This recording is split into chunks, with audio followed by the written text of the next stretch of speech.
Y tal y como lo contaban algunos diarios esta mañana, tras casi 20 horas de cierre, la autopista México-Pachuca fue liberada por elementos de la Policía Federal sin que se reportaran lesionados o detenidos.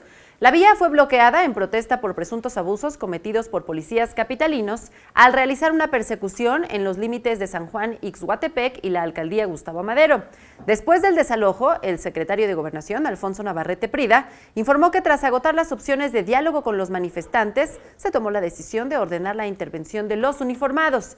Expresó que ahora toca a las autoridades de la ciudad atender las peticiones de los habitantes de San Juanico. Por la noche, el jefe de gobierno se reunió en la Basílica de Guadalupe con habitantes de la comunidad de San Juan Ixhuatepec, en donde el mandatario capitalino reconoció que hubo abusos por parte de los elementos policíacos.